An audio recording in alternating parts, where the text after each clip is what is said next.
Hola, bienvenidos a la clase de transición energética. Mi nombre es Jonathan Morris, soy ingeniero industrial y actualmente en las actividades que estoy participando son como inspector en seguridad eléctrica y etiquetado de eficiencia energética en el Instituto de IRAM. En la Universidad de Lomas de Zamora me desarrollo como docente en el área, en las materias de ingeniería ambiental e introducción a la gestión del medio ambiente. También participo como investigador en el Instituto de Investigadores de Ingeniería Industrial, en temas relacionados a gestión energética industrial, y estoy cursando en el último periodo del doctorado de ingeniería. Dentro de las últimas actividades también me formé como certificador en etiquetado de edificios y la capacitación de formador para futuros certificadores. Bien. En la clase de hoy vamos a estar viendo la transición energética a nivel global, los motivos, ¿sí? Un planteo del problema, cuál es la agenda que tiene nuestro país y cuáles son las tecnologías que se implementan. Bien, cuando hablamos de transición energética, ¿a qué nos referimos? Tenemos que plantear que en el último tiempo las problemáticas ambientales nos están haciendo tomar unas decisiones con respecto a el tipo de combustible y cómo generamos la energía que utilizamos en el día a día. Entonces, cuando hablamos de transición energética, el objetivo principal es fomentar la incorporación de energías renovables al sistema y que reemplacen a los sistemas de generación de energías actuales, los tradicionales, que están basados en combustibles fósiles. Antes de iniciar, tenemos que hacer un repaso breve sobre las problemáticas y por qué es que se plantea una transición energética cada vez más acelerada, ¿sí? Y cuáles son las problemáticas que nos están surgiendo. Vamos a hacer un repaso breve del objetivo de no superar 1,5 grados, ¿sí? La temperatura, y cuáles son las problemáticas que nos está trayendo. Entonces, ¿qué es lo que pasaría si se supera 1,5 grados la temperatura? Estamos viendo que 10 millones de personas se verían afectadas, cosas que nosotros en las noticias vemos normalmente, en donde la pesca y la pesca se vería afectada, las enfermedades serían cada vez mayores, ¿sí? En las sociedades cada vez hay una mayor concentración en las ciudades, lo que trae mayor gestión de residuos, mayores problemas, más riesgos climáticos. Los océanos ya están llegando a un punto clave de no retorno. Lo mismo pasa con los animales de extinción. Estas noticias las vemos todos los días en el día a día y un poco nos vamos normalizando con los cambios de temperatura, con tormentas más fuertes, mayores lluvias. ¿Y por qué es que no hay que superar este objetivo de 1,5 grados y el punto crítico de 2 grados? Entonces, también con el derretimiento de glaciares, digamos, todo esto ustedes ya lo vieron en clases anteriores. Ahora, nuestro objetivo es relacionar estas problemáticas ambientales con la energía. ¿Qué relación tienen directamente? Estamos viendo recién en el video donde no hay que superar las emisiones de gases de efecto de invernadero, ¿sí? Ahí tenemos que disminuir las emisiones totales. Entonces, bueno, empecemos desde ese punto de partida. Veamos cuáles son las emisiones totales a nivel global y cuántas corresponden al nivel de energía. Y de ahí tendremos un punto de comparación de cuánto es lo que influye la energía en el medio ambiente. Vemos en el siguiente gráfico que de la energía, de las emisiones totales, lo que está relacionado con la energía es la porción más grande, ¿sí? El 73%, 73,2% proviene de el uso de energía, ya sea el uso en la industria, en el transporte o en el uso de energía en los edificios. Entonces, nosotros cuando vemos este gráfico y vemos estos datos, vemos que la transición energética es necesaria desde este punto de vista. ¿Por qué? Porque la energía es uno de los factores que más influye en la cantidad de emisiones de gases de efecto invernadero. Bien, tomando este punto de partida, vamos a empezar a entrar un poquito más y a profundizar sobre este 73%. De las emisiones totales, vamos a ver los países que más se emiten, ¿sí? Dentro el gigante asiático, China, con 10 billones de toneladas. Después, con la mitad, sigue Estados Unidos. Y después tenemos, a menor escala, pero no valores menos importantes, sino a menor escala, Rusia, Japón, Alemania. Y Argentina ocupa el puesto 31, ¿sí? Con el 0,5% total. Y si ahora analizamos, ¿sí? En el gráfico de abajo, nosotros tenemos la matriz energética de estos países. ¿Por qué China emite tanto dióxido de carbono? Cuando vamos a analizar su matriz energética, vemos que el 55% proviene de generación a través del carbón. Entonces, bueno, acá ya tenemos una pista de que el uso del carbón está generando, ¿sí? estos volúmenes de emisiones. Cuando vamos a ver el modelo de Argentina, ¿sí? Vemos que nosotros utilizamos derivados del petróleo y gas natural. Nuestro modelo es más similar al modelo de Rusia y al modelo de Irán, los cuales predomina lo que es el gas natural.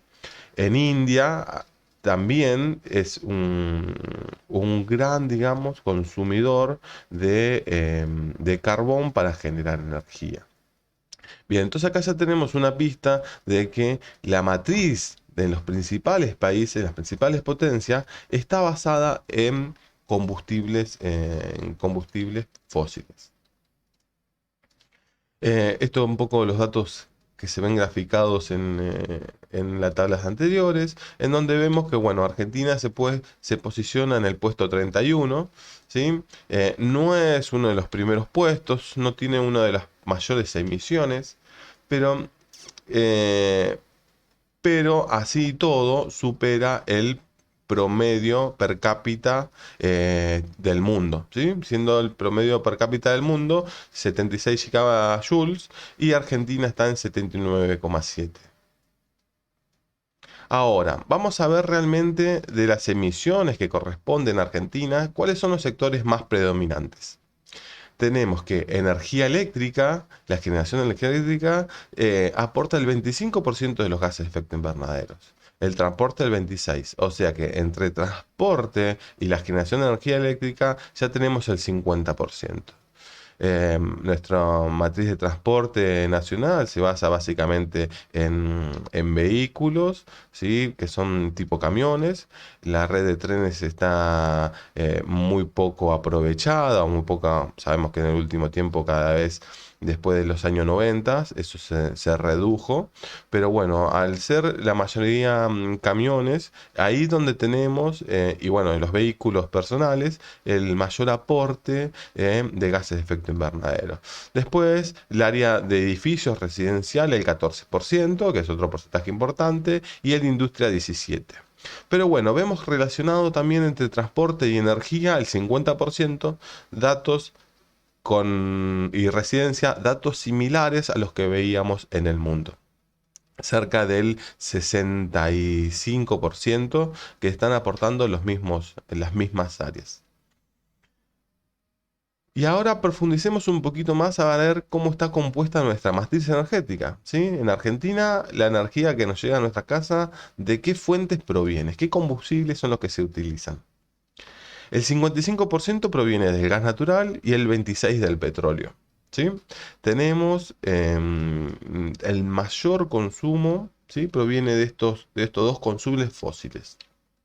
Entonces de acá es donde surge el punto de, para ser sustentable nuestra matriz energética, la incorporación de energías renovables.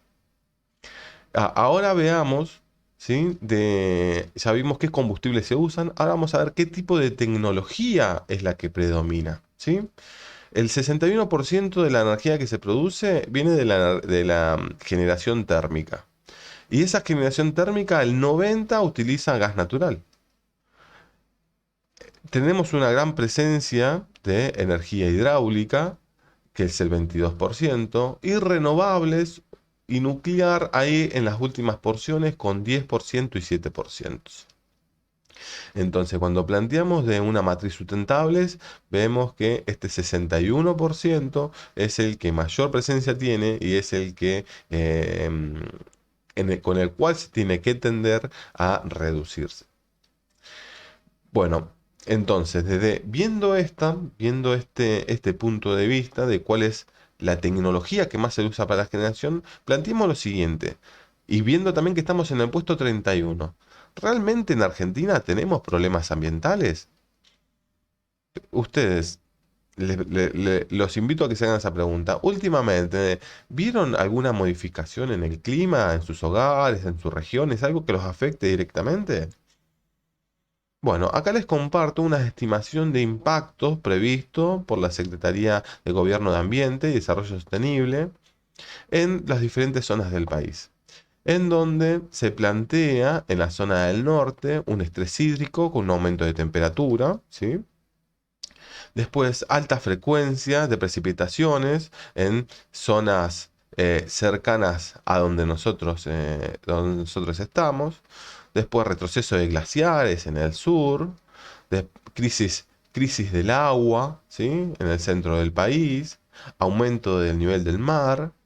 Digamos, se están haciendo estimaciones que los impactos, que algunos ya se ven proyectados más críticos. Sí, acá hay un desarrollo que yo los dejo para que ustedes después entren en la lectura y puedan profundizar sobre cada una de las regiones, cuáles son en los periodos de proyección, cuáles son las problemáticas en las que se va profundizando. ¿Qué es la temperatura? ¿Sí? La temperatura global, al verse modificada, empieza a modificar la temperatura del mar, empieza a modificar el ciclo del agua. Entonces, esas modificaciones traen problemas productivos. Nosotros somos un país agroexportador, entonces nos trae problemas a nivel nacional. Pero estas son las proyecciones. Ahora, si analizamos los últimos 20 años, con respecto a las inundaciones y las emergencias agropecuarias, vemos que en el centro del país se profundizaron, ¿sí? En los últimos 9 años las inundaciones y las emergencias agropecuarias por sequía también se profundizaron. Entonces, desde este punto de partida tenemos dos escenarios. Uno a futuro, en donde vemos que el clima se va a ir mejor, empeorando, ¿sí? Y uno hacia el pasado, donde vemos realmente cómo fue la evolución y vemos que en los últimos años tuvimos mayores inundaciones y mayores sequías. Entonces, la pregunta es, el medio ambiente en Argentina, ¿se está modificando?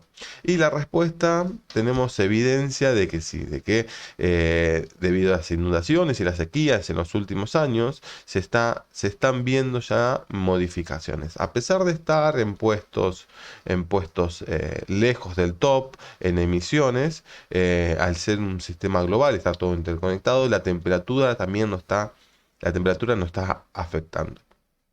Entonces, ¿ahora qué hacemos?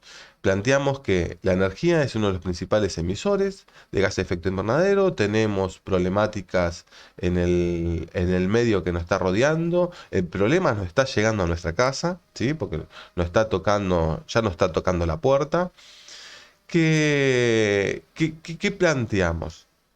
Y una opción no es la de dejar de consumir energía, ¿sí? Porque dentro del índice de desarrollo humano, mientras más energía se consume, mayor es el desarrollo del ser humano. Entonces, dejar de consumir energía no es una opción, ¿sí? Así que a partir de este punto de vista, diciendo, bueno, energía no se puede dejar de consumir, tenemos que consumir, tenemos que plantear una agenda, ¿sí? Una agenda que nos lleva a qué panorama queremos elegir. Queremos elegir un panorama de energías renovables, queremos seguir con el sistema tradicional. Y acá es donde en Argentina, en los últimos años, ha planteado diferentes objetivos, ¿sí? Lo que nosotros determinamos la agenda, que lleva las directrices y las políticas públicas, modificando la gestión, modificando la transición o la matriz energética. Desde el año 2008 que se plantea el primer objetivo, que en el 2015 se iba a obtener, iba a tener la matriz energética un 20% de energía que provenía de energías renovables. Sucede que cuando llegamos al 2008 ese 20% no se cumplió y que seguíamos en el 1,8%. Bien, a partir del 2016 se arma un nuevo proyecto, ¿sí? Y ustedes habrán visto de últimos parques que se implementaron, que se desarrollaron en el país, parques eólicos, parques de paneles. Bueno, a partir del 2018, en donde se fueron implementando y desarrollando a través de diferentes programas, se fue avanzando y se había puesto una meta que ese 20% del 2015 previsto inicialmente iba a ser en el 2025. O sea que ahí ya se trasladó 10 años el objetivo, pero con un programa razonable incremental. Ok, y vamos a pasar de 3 gigawatts a 10 gigawatts en la matriz energética. ¿Qué sucede? Llegamos hoy al 2021 y la matriz cuenta con un 13%, ¿sí?, de energías renovables. El objetivo era 16, se planteaba en la ley 27.191, pero no se cumple y no cumplimos con ese objetivo y estamos en el 3%. Estamos cerca, ¿sí? Estamos cerca, hemos avanzado del 1,8 que tuvimos en los últimos años a un 13%. El avance fue muy grande, pero bueno, con respecto a los objetivos planteados no se cumplieron. Bueno, entonces ahora, a partir de ahora, ¿qué se plantea? ¿Sí? Llegamos a este punto en donde, bueno, no cumplimos ese objetivo inicial. Bueno, se reconfiguró el programa y se lanzó un nuevo plan, en donde el 22 de abril se realizó, del 2021, se realizó la cumbre, no una cumbre, perdón, una conferencia de las Naciones Unidas por el Cambio Climático, el COP26, en donde el presidente desarrolló y declaró que el 30% de la matriz energética iba a ser de energías renovables, y que este programa se iba a llegar en el 2030. Entonces, bueno, se amplió un poco el plazo y se presentó un proyecto para que en vez de ser el 20%, el 30%. Yo les dejo el link ahí abajo para que ustedes puedan ver la noticia y están las declaraciones del presidente, que aparte hace otro tipo de declaraciones con respecto al medio ambiente, las cuales son interesantes para que ustedes vean y vean cuáles son las perspectivas en las que se va planteando la dirección del cuidado del medio ambiente en el país. Bien, continuamos. Después de que el presidente haya hecho esta declaración, sale una resolución con este plan, ¿sí?, que es la resolución 1036 del año 21, en donde se declara el lineamiento para un plan de transición energética en el 2030. Cuando sale esta resolución, nosotros lo que podemos observar que posee dos escenarios, ¿sí? Posee dos posibles escenarios.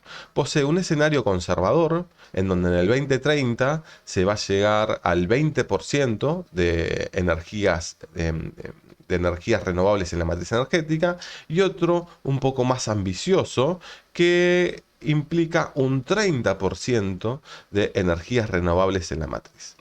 Entonces, de esa propuesta o esa promesa de tener el 30%, cuando vemos que sale la resolución, tenemos dos opciones, ¿sí? Dependiendo de cómo sean las condiciones del país, depende de los escenarios que ahora vamos a ver un poquito más adelante, se proponen dos posibles escenarios. Uno a 20% de 20% de energía renovable en la matriz y el otro el 30%.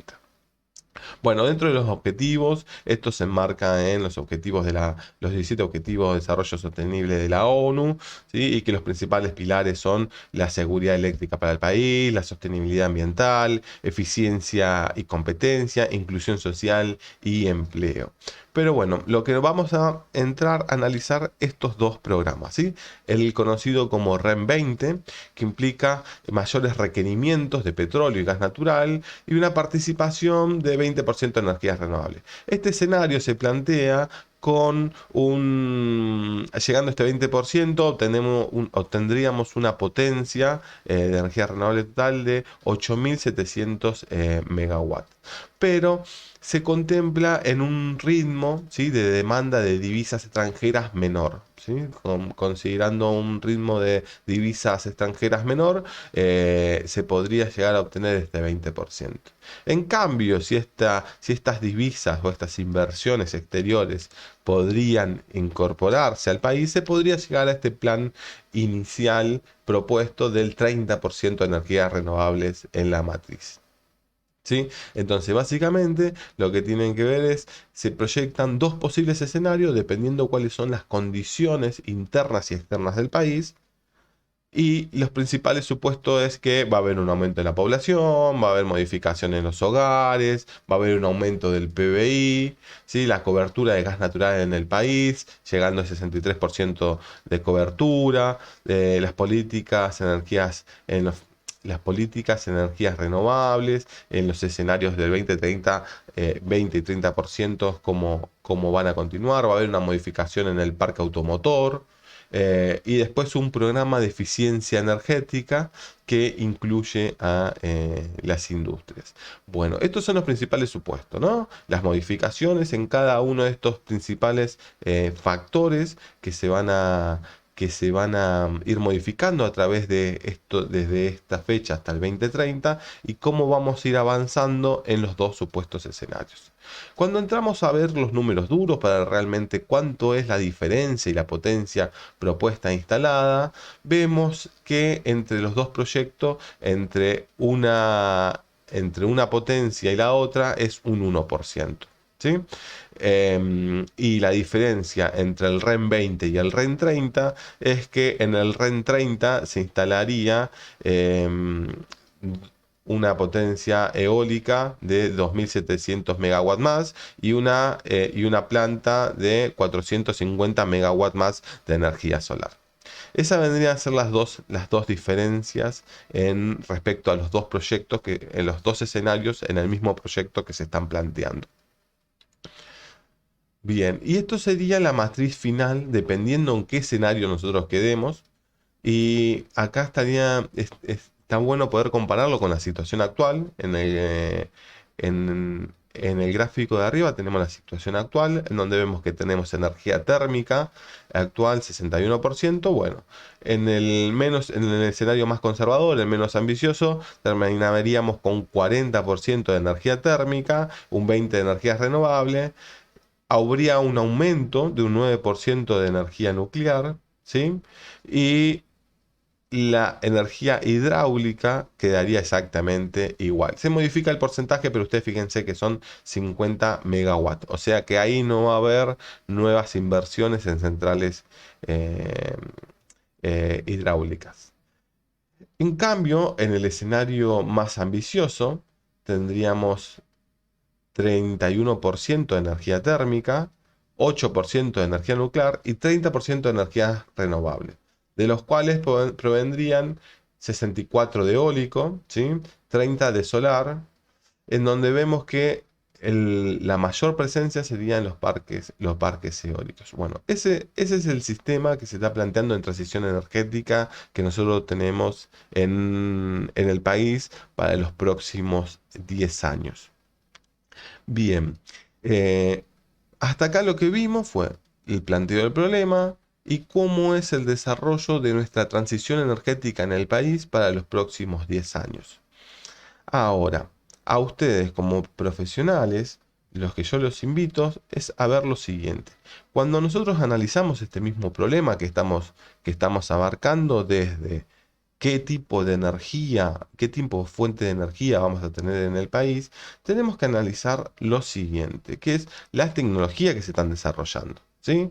Y para eso tenemos que ver lo que es la cadena de energía, viendo y conociendo las fuentes primarias que nosotros conocemos y tenemos en el país, las transformaciones y cuáles son las principales fuentes secundarias y las aplicaciones.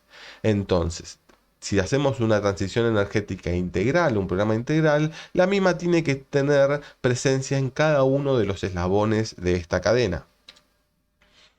Entonces, de las principales tecnologías que vamos a repasar es energías libres, ¿sí? Libres de emisiones, cómo es el sistema de almacenamiento de energía, que es fundamental. Nosotros sabemos que las energías renovables están presente en el momento que se encuentra el recurso, ¿sí? Durante el día podemos generar energía solar y solamente cuando tenemos la potencia eólica podemos hacer generación eólica, pero ¿cómo almacenamos esa energía para cuando después tengamos deficiencia en el recurso? Los vehículos eléctricos, el hidrógeno, digitalización de Smart Grid y la captura y almacenamiento de carbono. Bien, en energías libres de emisión, bueno, seguir impulsando la transmisión hacia energías renovables y detener la construcción de nuevas centrales, ¿sí? De determinar como punto de partida, como algunos países terminaron ya dejar de construir estos centrales en base a combustibles fósiles, bueno, marchar a que a partir de ahora las fuentes de energía sean solamente libres de emisiones. En el almacenamiento, tenemos diferentes sistemas de almacenamiento y mecanismos, pero bueno, en cada uno de la cadena, yo le dejo acá un gráfico para que ustedes puedan ver en cada una de las cadenas de la energía qué tipo de almacenamiento realmente podemos utilizar, ¿sí? Si podemos usar un sistema de bombeo a través de energía renovable, un sistema de baterías, un sistema de hidrógeno. Bueno, en cada una de las funciones de la cadena tenemos determinado el tipo de almacenamiento que podríamos aplicar. Después, hablando de la planta automotor, estamos viendo que los autos eléctricos van avanzando y son una de las herramientas fundamentales para poder reemplazar a los autos de gasolinas, los cuales también, como veíamos desde el principio, uno de los principales emisores de gases de efecto invernadero. Bueno, entonces tenemos que ver cuáles son las ventajas y desventajas de implementar este tipo de vehículos. Sabemos que no tienen emisiones, así que ahí tenemos una ventaja primordial. Después tenemos mayor aceleración, menores vibraciones, mayor ahorro de consumo, mayor ahorro de combustible, menor mantenimiento. Y bueno, y algunas desventajas como son menos autonomía, ¿sí? Actualmente, aunque va bajando, el precio de compra, ¿sí? Es más elevado. Pero desde el punto de vista del medio ambiente, es fundamental prestar atención a las baterías, porque en las baterías en las cuales no se recicla, tenemos ahí otro impacto ambiental, el cual en breve nos va a estar trayendo también problemas si no prestamos atención. Entonces, dentro de este cambio de sistema de transporte, tenemos que prestarle también atención a lo que es las baterías y las partes del automóvil que no se pueden reciclar. Entonces, no sea cosa que por querer solucionar un problema, después nos compramos otro problema mucho mayor. Hay que prestar atención a este punto de vista, que los vehículos eléctricos son la solución. Es válido, pero prestemos atención también a este punto de vista, que no sea que después tengamos un problema más grande. Bien, y veamos en la región cuáles son los incentivos para poder hacer el cambio, ¿sí? Este cambio de vehículo a gasolina a vehículos eléctricos. Vemos que en Brasil tienen una extensión de IVA, ¿sí? Una extensión de permiso de circulación. En Colombia, una extensión de programa para restricción vehicular. Acá también una extensión de impuestos aduaneros. En Costa Rica, una extensión de impuestos a consumos especiales. En Chile, una tarifa eléctrica diferenciada, ¿sí? Y una extensión de impuestos ambiental. Digamos, en los países de la región ya hay incentivos a la movilidad eléctrica, mientras que en Argentina todavía no tenemos ninguno de estos incentivos, así que bueno, o es probable que lo veamos dentro de poco, ¿sí? Y que esto pueda ayudar a acelerar ese cambio a la movilidad eléctrica que se está esperando. Muy bien. Después, hablando de las nuevas tecnologías, hemos escuchado lo que es el hidrógeno, ¿sí? Y el más conocido y el más popular es el hidrógeno verde, pero a mí me interesa traerles esta información para que ustedes tengan conocimiento de que hay un arco iris, ¿sí? Compuesto de los tipos de colores de hidrógeno, que el arco iris determina de dónde proviene, ¿sí? Si es un hidrógeno verde, el conocido, es porque la fuente de energía que se utilizó fue eólica, solar, hidráulica, es una energía renovable. Después, en cambio, si la fuente de energía es una energía nuclear, es conocido como un hidrógeno rosa. Si la tecnología es hidrólisis, pero viene de energía de red, ¿sí? De origen mixto, bueno, se conoce como hidrógeno amarillo. Después, así sucesivamente, tenemos el hidrógeno turquesa, proviene del gas natural, el hidrógeno azul, de gas natural y carbón, y después tenemos los últimos dos, que son el hidrógeno gris, el hidrógeno negro, que vienen del gas natural, y el negro proviene de lo que es el carbón.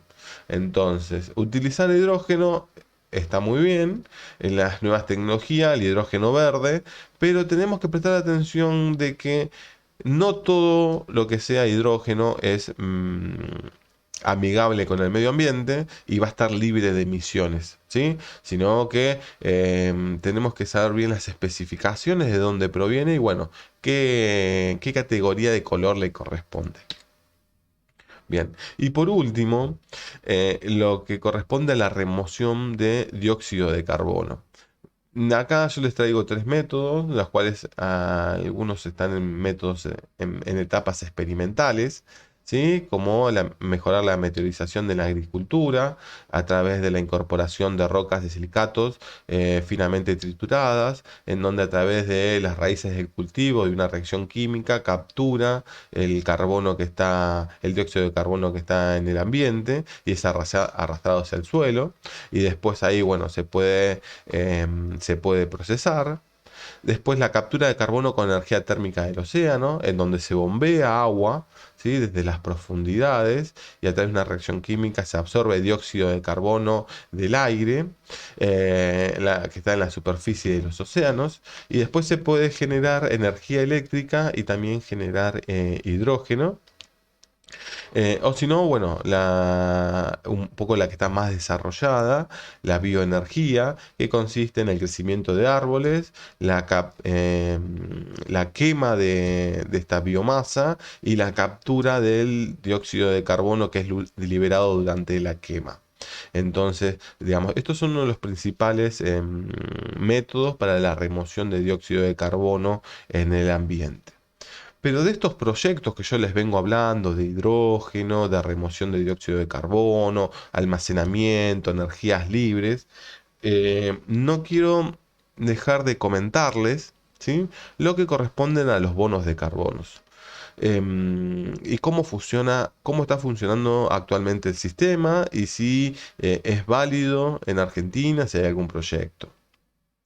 Hay muchos ambientalistas los cuales están en contra del bono de carbono, motivo por el cual se indica que las empresas utilizan este bono de carbono como una herramienta para un permiso para poder contaminar. Entonces lo que hacen es agregan ese costo de bono de carbono al producto y dice, bueno, yo pago esta parte que está dentro del costo y que corresponde a la contaminación del medio ambiente. Ese no es el esquema ni el espíritu del bono de carbono ni de los bonos verdes, sino el sistema está planteado para que una empresa pueda cumplir las metas de reducción de emisiones, ¿sí? De reducción de emisiones. Entonces, lo primero que se plantea es que las empresas hagan una reducción de las emisiones y después lo que realmente no pueden reducir, no pueden eliminar, compénsenlo. Y con objetivos anuales de mayor reducción, ¿sí? Con el desarrollo de tecnología, con el desarrollo de inversiones, para poder reducirlo. Entonces, el objetivo principal es que se puedan reducir las emisiones y lo que realmente no pueden eliminarlo, bueno, lo puedan mitigar a través de este bono de carbono. El sistema funciona. Una empresa hace el análisis de su huella de carbono y la diferencia, lo que tienen con respecto al medio ambiente, hace una inversión en un proyecto verde, que puede ser forestación, puede ser energía eólica, tratamiento de residuos, y estos proyectos verdes emiten bonos de carbono, los cuales la empresa compra. Este mecanismo, ¿sí? Lo que le permite es fomentar la mayor cantidad de proyectos proyectos verdes sustentables y que la empresa a su vez pueda cumplir con sus metas de saldo con el medio ambiente de su huella de carbono. ¿Qué tipo de proyectos son los que se pueden desarrollar y se pueden categorizar como bonos de carbono? Bueno, proyectos principalmente de forestación, de reforestación, conservación, proyectos de energías renovables, proyectos de eficiencia energética, de tratamientos de residuos, otros proyectos de bonos de carbono, también como puede ser la captura de metano, puede ser en agricultura o en minas, o los gases, el tratamiento de gases industriales. Esto no es algo nuevo, ustedes ya lo deben haber escuchado, pero lo que me importa es mostrarle en qué situación estamos, ¿sí? En donde países más avanzados, como en el continente europeo, ya se están manejando bonos de carbonos por mucho más, ¿sí? Como indicaba acá en el gráfico, con cerca de 500 billones en circulación, mientras que en Argentina en Argentina o en Latinoamérica en general, estamos muy rozando el cero, ¿sí? Este sistema prácticamente no está implementado, y ahí también vemos un poco la diferencia en la cantidad de proyectos, ¿no? En países europeos hay mayores proyectos sustentables, y en Latinoamérica los proyectos sustentables cada vez son menos y van surgiendo y se van cancelando, vamos postergando la fecha, vimos que teníamos objetivos al 2015 que no cumplimos, objetivos al 2025 que sabemos que no vamos a cumplir, ahora proponemos objetivos al 2030 que esperemos que sí los cumplamos. Pero bueno, esto es una buena herramienta para poder fomentar esos tipos de proyectos. Pero como decía al principio, cuando hablaba de bonos de carbono, no abusando que las empresas o las industrias tengan este bono de carbono como un permiso a contaminar. Al contrario, esto tiene que estar dentro de un programa en donde las industrias reduzcan primero su huella y después compensen. No que lo usen como una chequera del medio ambiente con el permiso de poder contaminar. Y por último, antes de terminar, me gustaría compartirles eh, que en Argentina ya hay proyectos, ¿sí? Por ejemplo, el Parque de San Juan, el Parque Solar ya está certificado para emitir bonos de carbonos, ¿sí? Y el Parque de Eólico de Madrid, de Madrid, no, de Madryn, también está certificado. Entonces es muy probable, de hecho a nosotros con la docente Analía ya nos han llegado consultas sobre proyectos y sobre empresas que están buscando, ¿sí? Están buscando emitir los bonos, ¿sí? Que tienen proyectos sustentables y quieren saber cómo emitirlos. Entonces estamos ahí trabajando. Si alguien tiene alguna consulta sobre alguno de estos proyectos, nos, nos nos puede contactar. Así que, bueno, quería compartirle esto, que sepan que esto ya está en circulación y ya tenemos proyectos que se están certificando en Argentina. Así que, bueno, eso es lo que correspondía a la clase de hoy. Que tengan buenas tardes.